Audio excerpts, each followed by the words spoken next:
تاکہ میں اپنے آپ کو اس کے لیے ضروری ہے اپنے آپ کو طاہر کرے، انسان پاکیزگی کی طرف چلا جائے۔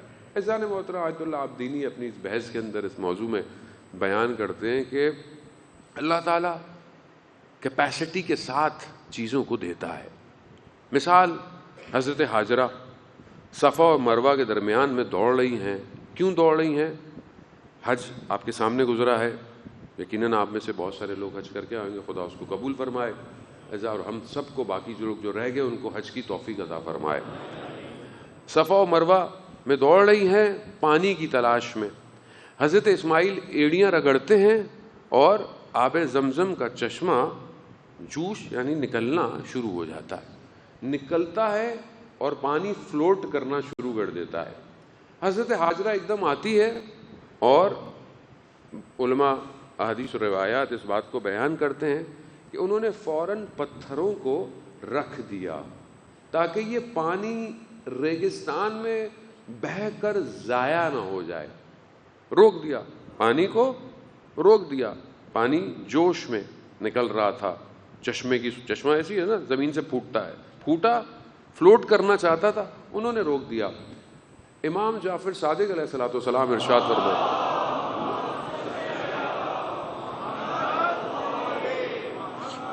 امام ارشاد فرماتے ہیں کہ اگر جناب ہاجرہ نے وہ پتھر نہ رکھے ہوتے تو قیامت تک زمزم جاری رہتا۔ جوش میں فرق ہے، ہاں، نکلنے ابلنے میں اور فلوٹ کرنے میں فرق ہے۔ نکل ابھی بھی رہا ہے لیکن فلوٹ نہیں ہو رہا۔ کہا اگر وہ یہ پتھر نہ رکھتی تو یہ قیامت تک دنیا میں فلوٹ کرتا رہتا، زمزم کے دریا ہوتے، زمزم کی نہریں ہوتی، مگر انہوں نے روک دیا۔ مولا متقیان بھی فرماتے ہیں کہ پروردگار نیت کے حساب سے عطا کرتا ہے۔ اب ان کی جو بھی نیت تھی بہرحال انہوں نے اس کو سٹاپ کر دیا، بعد سٹاپ کیا وہیں رک گیا۔ عطا ایسے ہی ہے، جتنا آپ انہینس کریں گے آپ اس کنیکشن کو کریٹ کر سکتے ہیں۔ اللہ نے انسان کو یہ طاقت دی ہے کہ نہ صرف وہ قدر یعنی تقدیر کو بلکہ اپنے اس سے اوپر کے معاملات کو بھی تبدیل کروا سکتا ہے۔ اب ذہن رکھیے گا، بات مشکل ہے تھوڑی سی لیکن امپورٹنٹ ہے، کیونکہ انسان جتنا اپنے آپ کو اپ گریڈ کرتا ہے ظاہری دنیا کے اندر، آپ اپنے آپ کو اپ گریڈ کرتے ہیں، آپ کی نالج بڑھتی ہے، آپ کی معرفت بڑھتی ہے، آپ کی پی آر بڑھتی ہے، آپ معاشرے میں اسی طرف سے ہوتے ہیں۔ پہلے شاید آپ چھوٹا سا کام کروانے کے لیے آپ کو مشکل ہوتی ہے، انسان علم حاصل کرتا جا رہا ہے، گھر بیٹھے بیٹھے اپلیکیشنز ہیں، پہلے بینک جانا تھا، ڈپازٹ کرانا تھا، بل دینا تھا، انسان اپ گریڈ ہو گیا، ون ٹچ پر انسان سارے کام کرتے چلا جا رہا ہے، گروئنگ ہو رہا ہے، انسان گرو کر رہا ہے۔ جتنا انسان اپ گریڈ کرتا رہے گا اتنا اس کی وسعت بڑھتی چلی جائے گی۔ مجلس صرف لوگ سنتے تھے جو بیٹھے ہوتے تھے، اب مجلس پوری دنیا سن رہی ہے۔ گرو کیوں گرو ہو رہا ہے؟ انسان تسخیر کر رہا ہے قدرت الہی میں، ڈیٹا ایکسٹریکٹ کر رہا ہے، اس قابل ہو گیا ہے کہ ہوا کی فریکوینسی کو ڈیکوڈ اور انکوڈ کر رہا ہے۔